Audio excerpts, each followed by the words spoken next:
And I think looking back on it, I never want to say that I quit and then I ran from a tough situation. And at the time, I was like, damn, this sucks. I kind of want to leave and be the guy and just be given something. But I was like, that's not going to be something I'm going to be proud of down the road.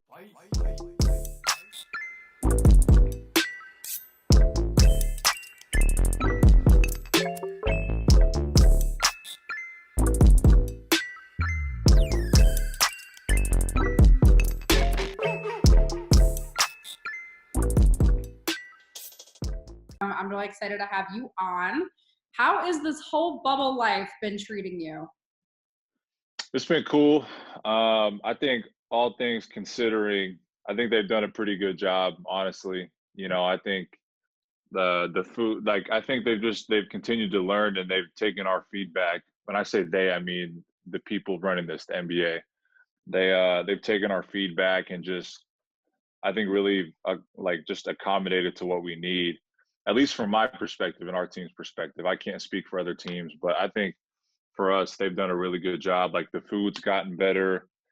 The timing for the food has gotten better. Like the testing organization is gotten a little better. The food options that we have gotten better throughout. I think they've adjusted like the timing of ordering food and all that. So I guess I keep saying food. So food has been the one thing that they could really adjust a lot. Otherwise, I think since we've been here, everything's been pretty solid. Well, I think food's the most important part, right? I mean, Right. you live on Yeah, that. for sure. What has been like the biggest, I guess, shift for you guys? Are you noticing that being in the bubble in this way is making you closer with your teammates? Yeah, for sure. I think you're in a confined space where you're around a lot of teams and you're around a lot of players and you want to be around your team as much as possible.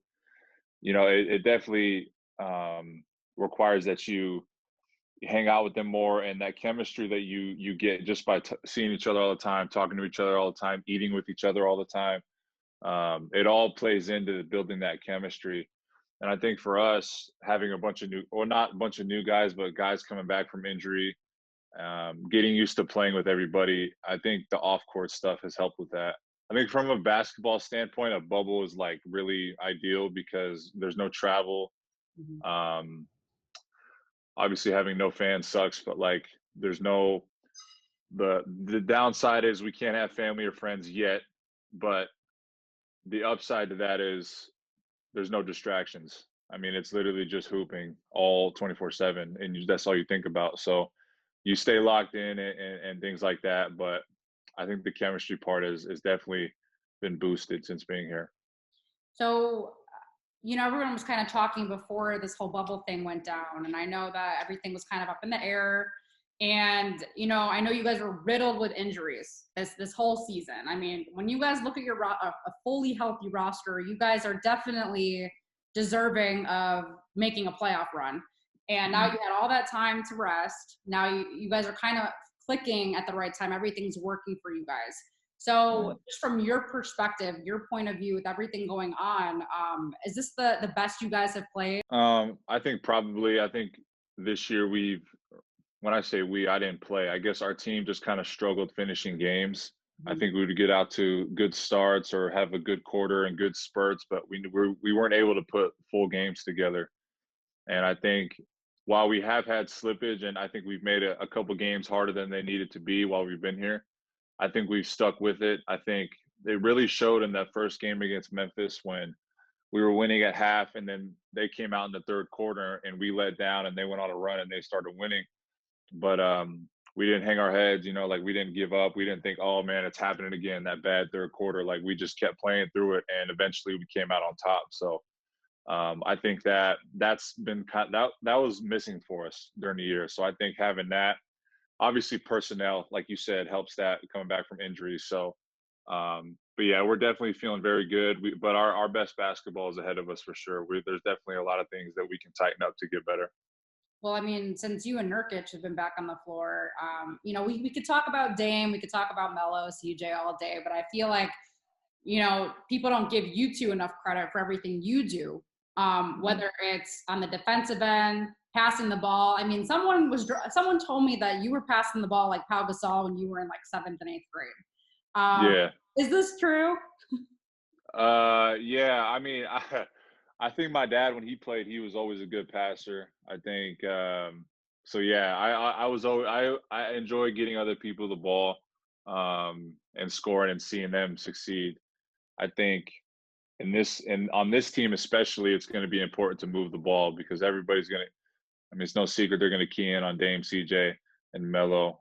So moving the ball around the floor is going to be huge for us. And me and Nurk playing with 4 and 5, there's going to be a lot of high-low opportunities. Mhm. And he's such a big target when he seals that it's pretty easy to get the ball to him in the paint. I just got to see it. So that chemistry between us is going to continue to grow for sure. But yeah, I've always enjoyed passing. I've always enjoyed getting my teammates involved. Um, if you ask my dad, he thinks I pass, too much sometimes. But he definitely thought that when I was younger. But yeah, I definitely did back in the day. And the biggest talks right now, obviously, Dame. Past 2 games just been insane.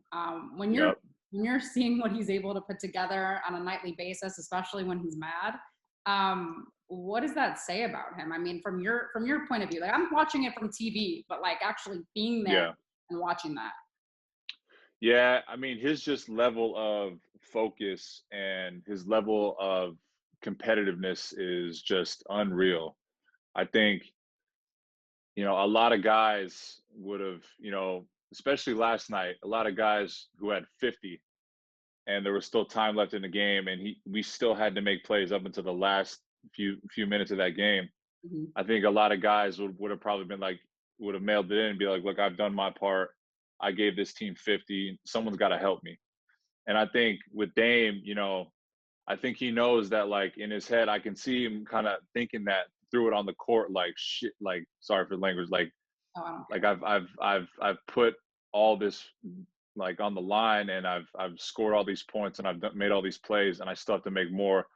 I think he knows that like it's over. Like he just moves on to the next play, next play, next play. He doesn't think about that stuff. So I think it's just a credit to his level of focus again. And I think when I got to Portland, I saw really early that he doesn't take shortcuts. So seeing things like this and seeing his work come to fruition, it's not surprising, but like to see him do what he's doing right now, you can't not be like in awe of what he's doing. Mhm. But at the same time, like if you're in our organization, like you don't like you expect this from him. Like it's no surprise to us. And then I have to ask about Melo, just because he's a Hall of Fame player, a guy that everyone thought was washed and wasn't going to be able to come back and play. When you found out he was coming to Portland, what was your first reaction to that? Um, I think just as a fan of the game, being able to say one day that I played with Melo is going to be pretty cool. He's yeah, when before he got here, if you would just watch TV, you think he was just a bad locker room guy, somebody who couldn't really play in today's game anymore. Um, and the media really just gave him a bad rap. But when he got here, it couldn't have been farther from the truth. I mean, you guys see how he's playing on the court, but from like a locker room perspective, his voice is unbelievable. Like he's a great leader. He's confident in who he is, and he knows the game so well that he uses his voice so often, and it's such a loud, like demanding voice. And you just have that confidence every time you go into a game with him that you have a chance to win. And when you have that combined with Dame, like that's a recipe for success for sure. So um, he's been great. He's honestly just off the court stuff too has been pretty impressive to see. What have you learned most from him? I think just his belief in himself and his confidence in himself, um, I think is something I can take away, especially for what he went through the past year or so, where nobody wanted to have him on his team, basically. Mhm. And for him to bounce back from that and mentally just know that he can still play and still play at a very high level, I think that is something that I can take away. If I have a bad game here and there, if I have a bad stretch of games, like you just know that you're here for a reason and you can produce in this league. So I think that's probably one of the biggest takeaways I can get from Melo. So I know that you had injuries this past season. I know you're looking Mhm. great right now. You're feeling good too. So I'm really happy to see you back out there. How do Yeah. you handle that? How do you handle not being able to play the sport that you love?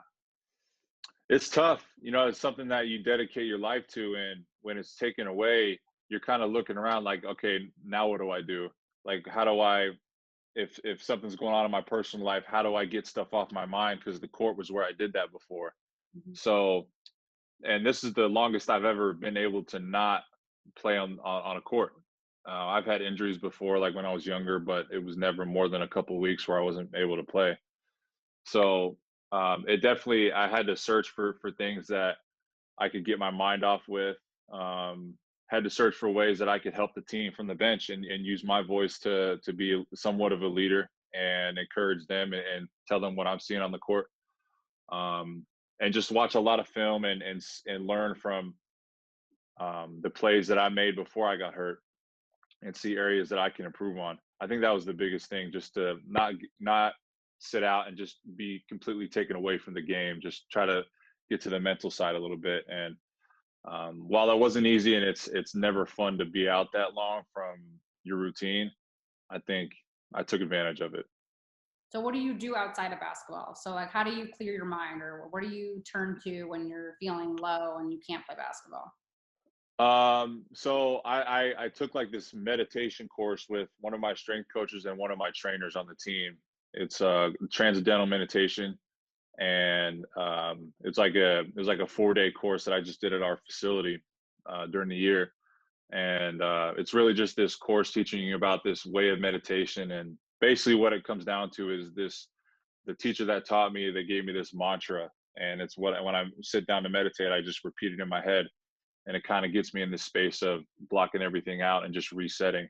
And you're supposed to do it 2 times a day for 20 minutes each time. So yeah, that was big for me. I've never been huge into meditation. I could never really get myself to just sit down and just stop thinking about stuff, but that definitely helped a lot. I mean, every time I do it now, I feel so much. I feel refreshed. I feel um, uh, less stressed. I feel like I just let a load off and just hit that reset button. So that was big. Reading books. I wasn't a huge reader unless I had to in school. Mhm. Um, but yeah, books I've gotten to a lot. I've already finished like 2 or 3 books here since I've been here. So that was big for me. But I'm a low key guy. I don't really do too much. I don't really have too many hobbies besides, like, I love movies. I like video games. Um, I just like hanging out with friends, like just doing normal stuff. So that always big for me. But I think the meditation and reading was probably the biggest part. Yeah, those are the hardest things, to shut your mind off and just relax. And for me, Right. I'm a journalist. Like, I hate reading. If I don't have to read, Yeah. I'm not going to read. I'd rather Right. talk. I'd rather listen to audibles, which is kind of like reading. But Right. what's your go-to for your books? I finished the basketball book by Bill Simmons. That was a cool book, just history of the game. Um, I finished that. That was a long book. It was like 700 something pages. It took me a long time to finish that, but I finished that when I got here. And then I started a book called Wise Guy, and it's the book that inspired the movie Goodfellas. And I'm a Goodfellas has turned into my favorite movie of all time. So I just thought I'd read the book behind that. Mhm. I finished that, and then I just read a book called No Easy Day, and it's about this guy who was on the SEAL team that went in and killed Bin Laden. So it was like a firsthand recount of the whole mission, the process going up to it. So it was pretty dope. And those are the books I finished right now, and I haven't started a new one yet. Okay, cool. That's Yeah. awesome. And then also, what I wanted to talk to you a little bit about is, when I was doing some of my research, some of my homework on you. Throughout high school, college, you were kind of the guy that was, always coming off the bench, but you were still a McDonald's All-American. And you found your way to a starting position with the Portland Trailblazers in the NBA. Mhm. For people who don't necessarily think that coming off the bench is a good thing, what did it maybe do for you?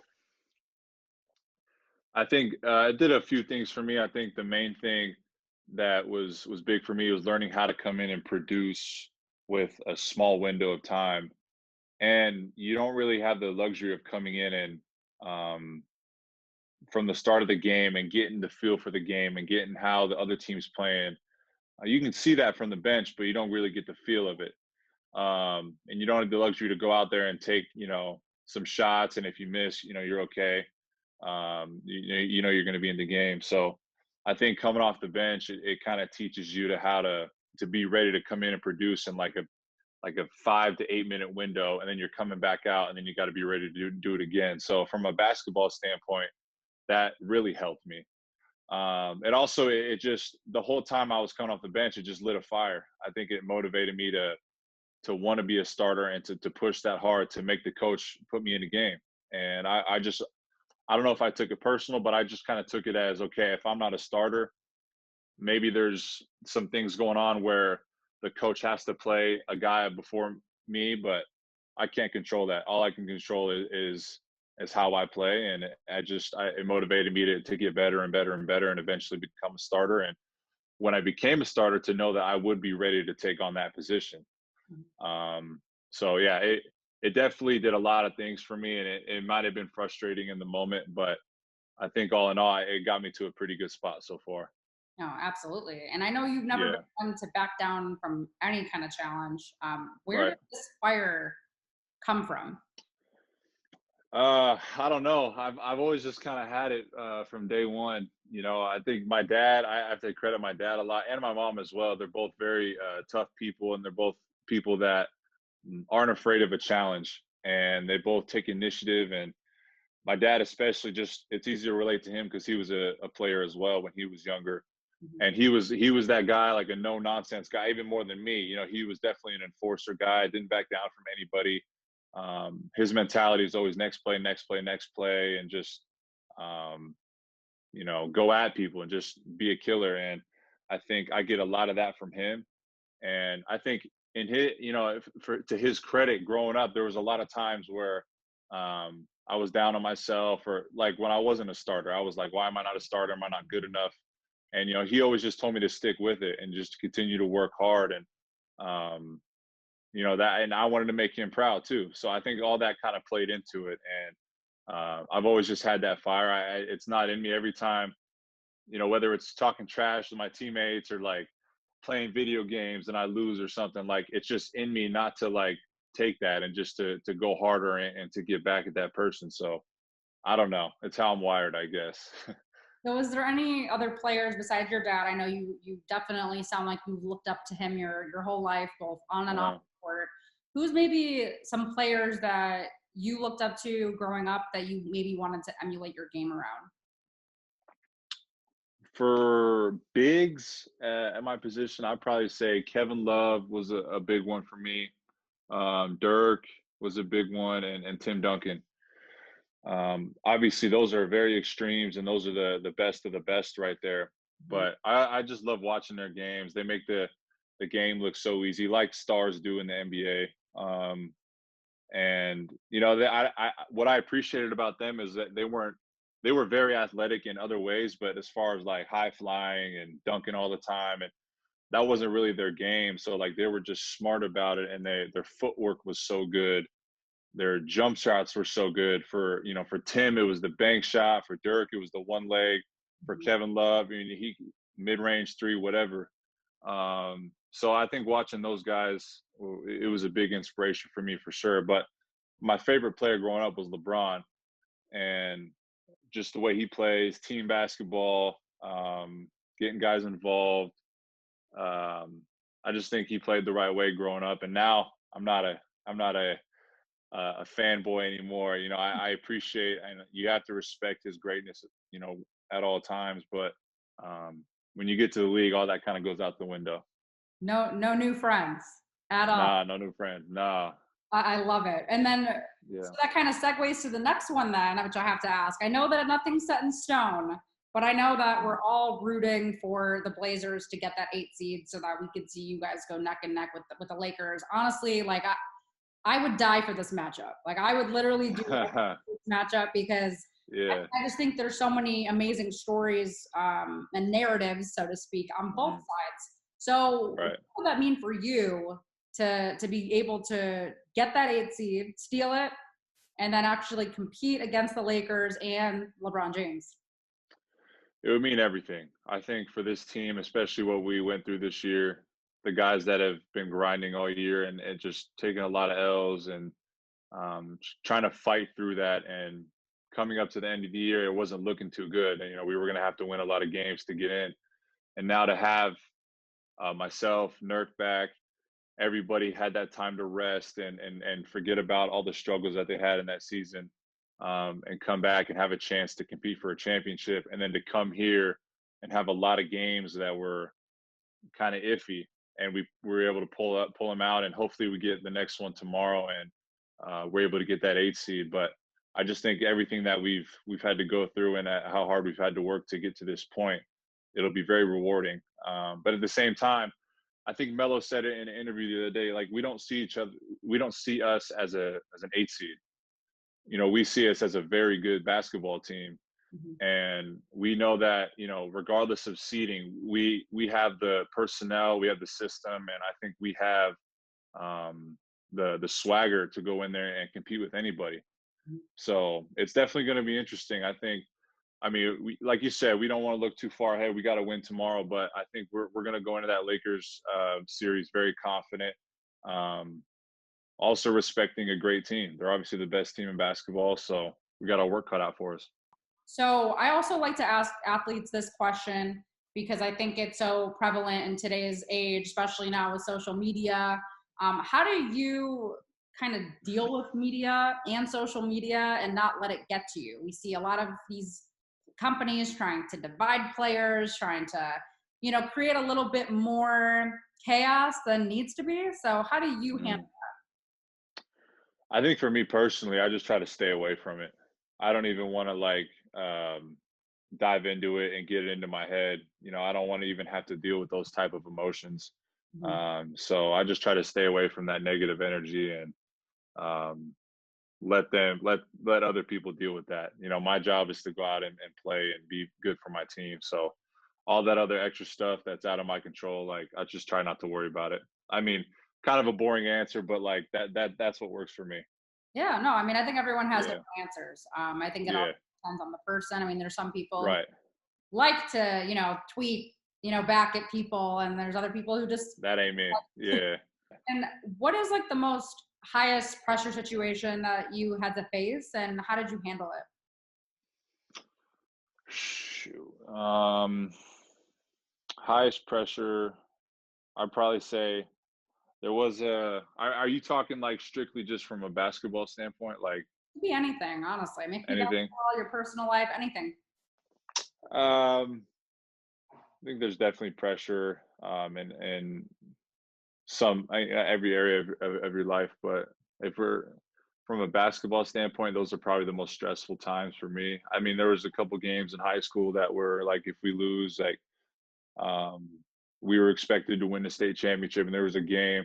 It was actually against Troy Brown. It was Bishop Gorman versus Centennial, and it was Troy's junior year, my senior year. So this was my first year starting, and this was the year that I was supposed to come out and play well, and we didn't have 2 All-Americans, Steven Zimmerman and Chase Jeter, and it was our time to prove to people that we could win without those guys. So we were competing for the regional championship. It was the last game. It came down to the wire, and Centennial actually ended up having 2 chances to win, and just by the grace of God, I don't know how, but they missed both chances, and we were able to win the game. So that was probably a top 5 most nervous moment of my life, because I just knew that if we lost, the narrative that we couldn't win without those guys. I couldn't win without those guys.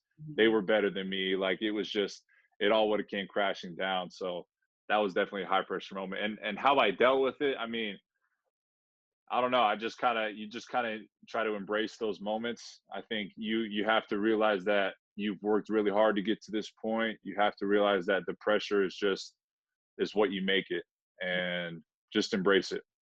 What NBA player has impacted you the most? It could be someone that you maybe work with, someone that you talk to on a consistent basis, or maybe someone that you just looked up to.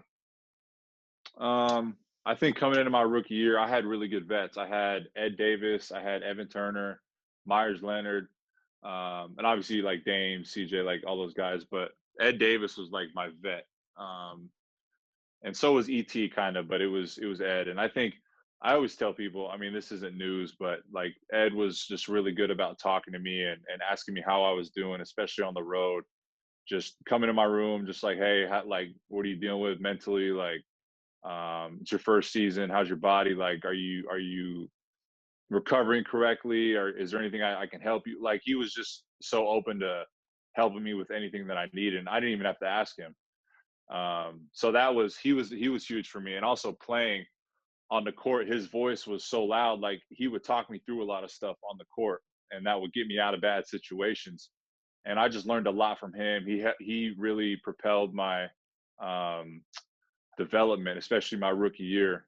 It sucked that he wasn't there my second year. It was sad to see him go, but he's definitely one of those guys that, when I look back on, he's going to be one of the biggest influences I had. Yeah, and you mentioned Evan Turner. So I grew up in Chicago. Yeah, I've known Evan for a minute, and Myers, yeah, and both of them are goofballs. yeah. They are.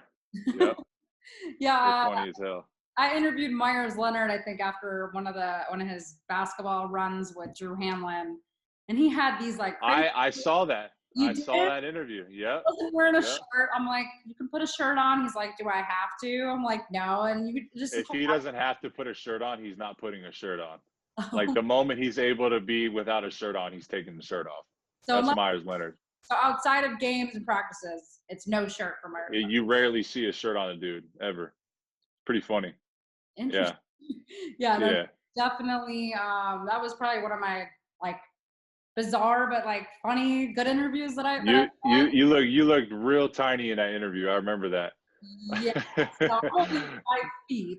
I think Yeah, he's like what? Is he like six he's 11? 6'11", 7 foot, so literally 2 feet taller. So That's yeah. funny. So usually I sit down next to my interview subjects because I am Yeah, or else yeah. I'm gonna get my head cut off and then the rest of yeah, it's just it even when I wear Right, heels doesn't help. right, right, That's right. that's I hilarious. feel it. I So feel it. what three events made the biggest impact on your life? Wow, wow. Tough question. Yeah, Gotta go back. Gotta go back in the archives for this one. Um, Events.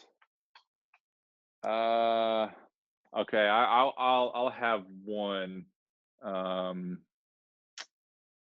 one of them was it was in high school, and all these like events in my life have to do with basketball because it's such a big part of my life. But this was I had a conversation with my dad about whether or not I should leave Gorman because of the opportunity. I wasn't starting, and didn't look like I was going to start till my senior year. And it wasn't even really about starting. I wasn't playing a lot.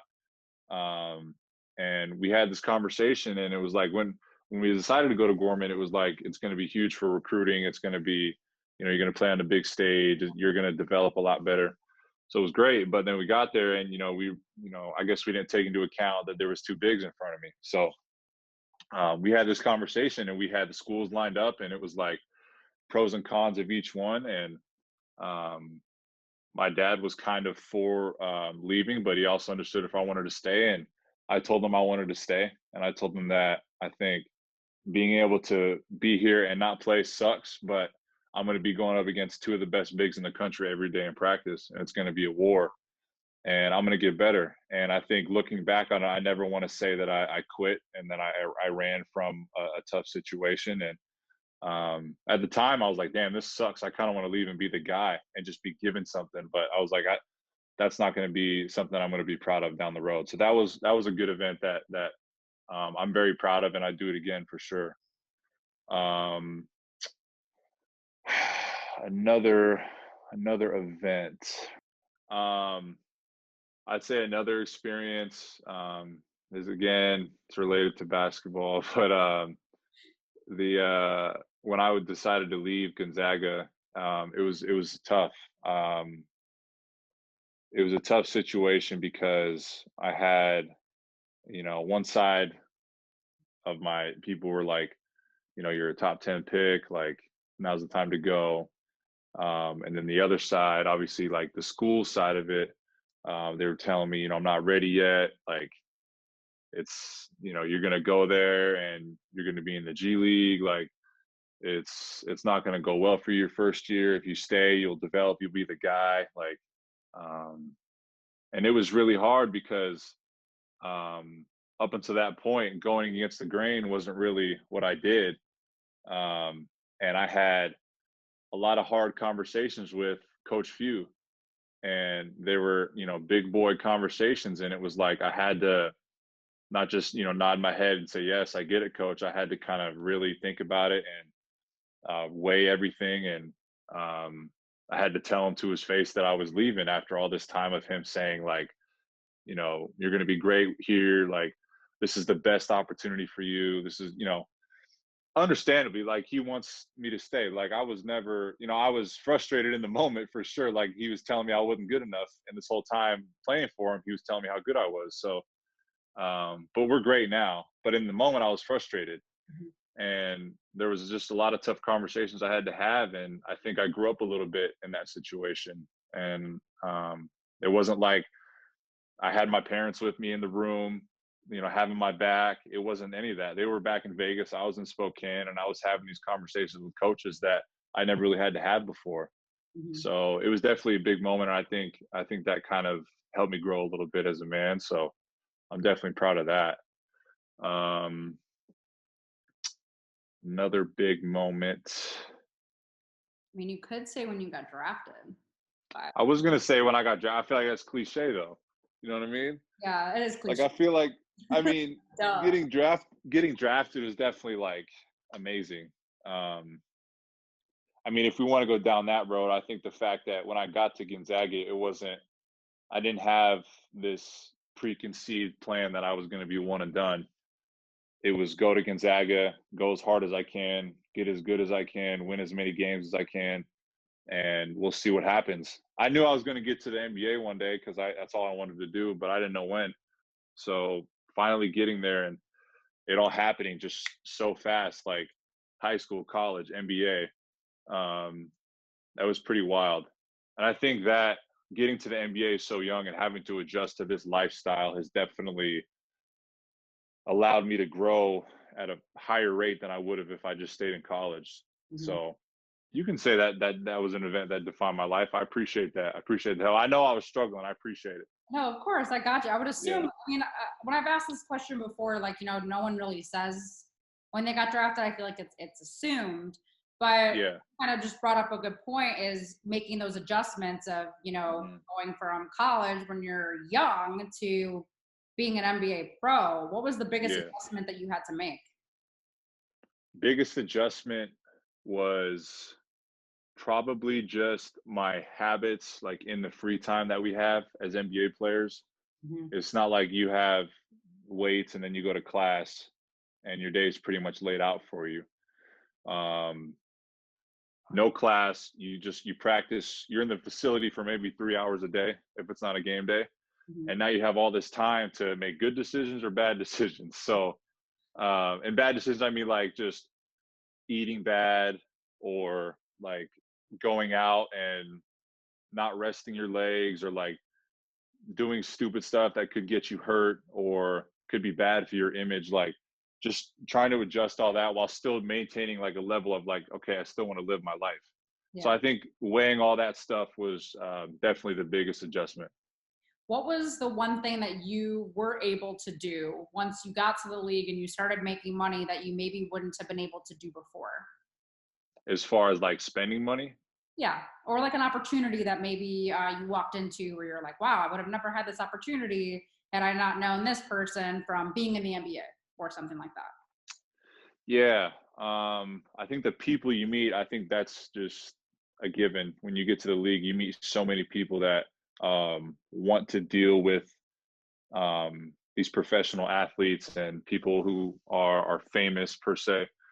So yeah, you meet like a lot of like stylist people. You meet a lot of people who are, you get DMs all the time on Instagram of people trying to promote your brand or promote their brand.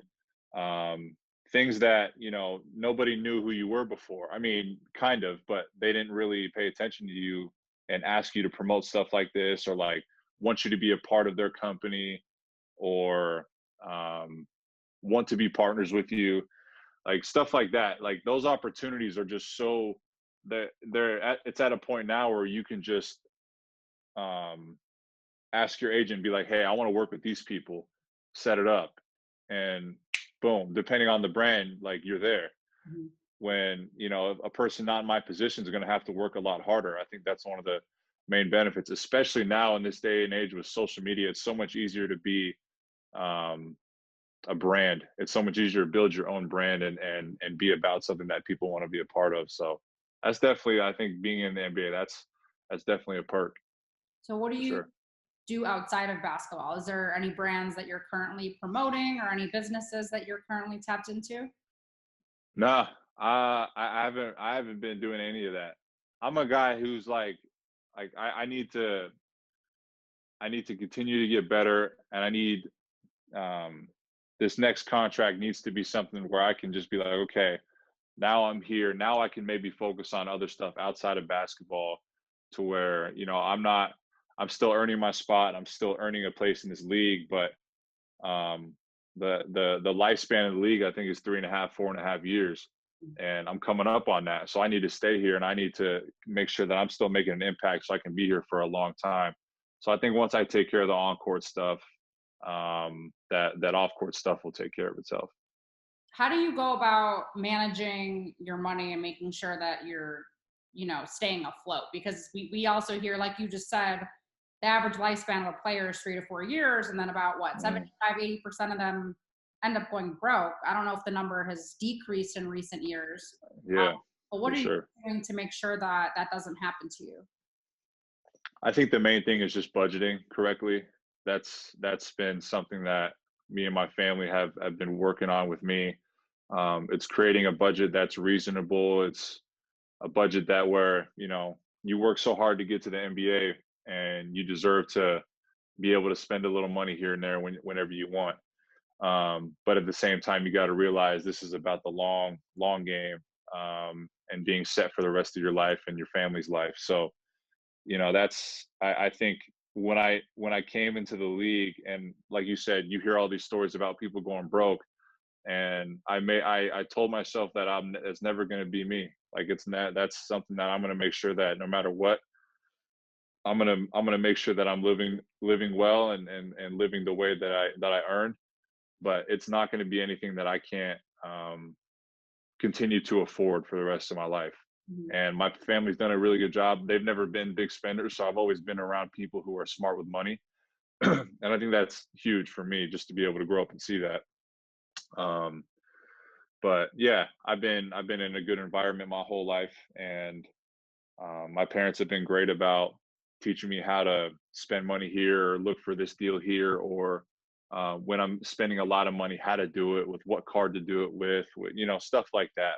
Mhm. Um, and I think the NBA has done a really good job. Like, God, I remember being in 50 meetings about money, growing, like coming up the ranks, like NBA top 100 camp. Even in high school, watching like these NCAA videos, um, rookie transition, even at the draft. Like, there's so many meetings about money. Like, they've done a really good job of like, yo, like this is important. There's a lot of ways to lose money in the league, but there's so many ways now to save money, and there's so many ways the league is helping you to like realize that they're there for you. Um, it's just about you taking the initiative and asking for help. And I honestly think it's really hard to go broke. Like, you really have to, unless you're on like a contract that's not a lot of money, and you think you have more money than you do. But for guys like in my position, being a top 10 pick, like it's very hard to get rid of the money that I've been given from this career. So yeah, you just got to be smart with it. Yeah, that's something I still need to learn. I'm not. Yeah. I'll get a certain I amount feel it. cap out there, and then next thing Yeah. I know, I'm like, damn it. But most of it happened in college, to Yeah. be honest with you, with credit Okay. because I was given. Got it. I mean, I'm not trying to make excuses here, but I was given a credit card at 18 years old. I knew nothing about interest. I knew nothing. I was just You were just hyped. You're just like, shoot, I got a credit card. I'm good. I'm like swiping massages, Swipe, clothes, swipe, swipe. food, like just I mean, my grocery bill when I was in college, I would say it was probably the highest that it's ever been. Right. 'Cause I was Right. just buying like enough for maybe like a whole family. Yeah. I didn't know any better, so I'm still trying to learn. Right. Um, Right. so I also want to go back to when you said one of the moments in your life that impacted you was your time at Gonzaga. I know that you had a chance out here to compete in the national title game, Mm-hmm. which most people can say they never have, which is Mm-hmm. amazing. You know, I was actually at that game. I was out here, Arizona. I was working, so I was able to watch, and it was just the atmosphere, everything in there. Can you remember like how just amazing of a time that was for you? I know that you guys didn't get the outcome you wanted, but like, what was that like competing in a game of that magnitude? It was incredible. I think it's definitely, as I'm in the NBA, it's tougher to say this, but it's the best basketball like week of my life. Just because up until that point, like I hadn't experienced anything like that. Like the way we were treated, like police escorts everywhere, the gifts that we got from the NCAA. I just felt like our whole hotel was just our hotel, and it was decked out in Gonzaga gear and all that. And that may be like, whatever for some people, but like I had no idea what it was going to be like. Mhm. And I don't think anybody on our team really had an idea either. So we were just kind of treated like rock stars the whole week. And then from a basketball standpoint, playing in that big ass arena with all those people watching, just so fun. It was so much fun. The magnitude of the games made it incredible. The way we played, obviously winning, and I had some good performances that definitely were able to boost my stock going in the draft. So it was just kind of like a win-win-win across the board. Mhm. Besides losing in the game, like you said, but Yeah. it was so much fun. I'll never forget that. It was unbelievable. I'm very blessed to be able to say I had that experience. It was crazy. So I bet. the next one, who would you want to go to dinner with that's a celebrity that maybe you haven't met yet or someone Huh. you just want to sit with? Shoot. I know she's married, but like in a perfect world, Margot Robbie, that would be amazing. Hmm. But if we're just talking about like strictly from just a mindset standpoint, and just talking about a career and all the movies he's been in, probably Leonardo DiCaprio. Like he's my favorite actor of all time. And I love movies. Like movies are my thing. And I just would love to like hear like all his stories about being on sets with all these people, how he gets ready for roles, how he's been able to be so consistent, how he feels about being snubbed so many times at the awards. I think that would be so dope. Like, yeah, that'd be cool. And I know my Myers actually, I think Myers has met him before, and I guess Myers said he was just like a normal guy, like super chill. Like, so I think it'd be dope to like kind of see how he is off screen. I think a lot of people forget that about even athletes, celebrities, is like you guys are real people. Yeah, It's like yeah, most for you, sure. most of these guys are chill, down to earth. I maybe Right. across like one or two where I'm like, probably wouldn't want to interview them or talk to them again. Um, Yeah.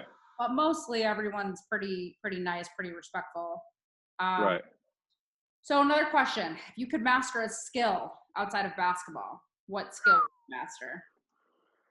Let's see what I master. I think I would probably go cooking. I want to cook. I don't know how to cook. No. I don't know how to like I can cook eggs. I was when I got into quarantine, like no more free breakfast, so I had to cook myself eggs. And I got pretty good at that, in my opinion. If you probably think my eggs taste terrible. I like my eggs though. Uh, so I don't really know how to cook anything though. I think that'd be a cool skill. I think I'm in I'm in a position where I don't need to cook. Like I have a chef that cooks me all the stuff, and it's going to be way better for me than whatever I would cook. Mhm. But I think being able to have a skill like that would be pretty cool. I think it'd be pretty smart to have just from a life standpoint. Um, yeah, I think that'd be dope. But if we're not talking about that, I'd probably say like a skill that I'm definitely going to learn. I don't know if I'll do cooking, but I'm definitely going to learn how to play the piano one day for sure. Piano's hard. Yeah. Piano's hard. I've heard it's hard, but I think it'd be really dope.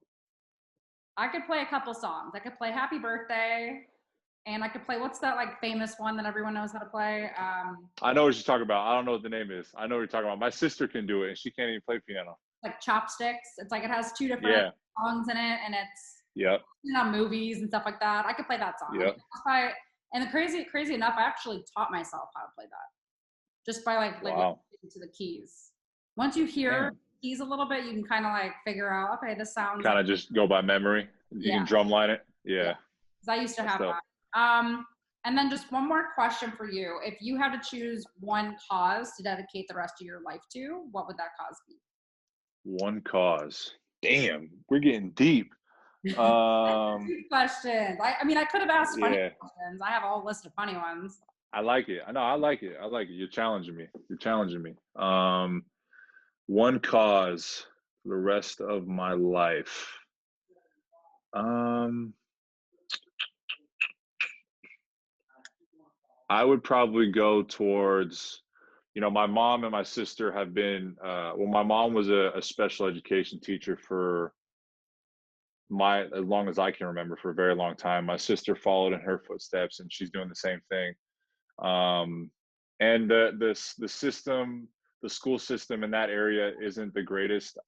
Coming from just what they've told me and what their complaints have been, and I don't think I don't think the school system has has it adjusted correctly yet. And if I could somehow impact that one day and continue to develop that side of schooling, um, I think that would be huge. And I think it has a place in my heart because I've been surrounded by it. Like I've been around those kids my whole life. So, and I know how hard my mom worked and how hard my sister worked. So I think I would definitely try to fight for a more of a a better way of life for those kids in that system. Well, I think that would be amazing. I think we definitely Yeah. need more of that. I think the school Hmm. system definitely needs some readjustments all around Yeah, for special for needs. sure. So I just wanted to thank you again for taking time out of your day to talk with me. And Yep. I wish you guys good luck the rest of the way. And I hope we get to see you guys sneak in there for the playoff spot. I'm really excited for you. Thank you, Ashley. It's been an honor. And finally got to meet you, and we had a great interview. I appreciate it. Yes, of course, of course.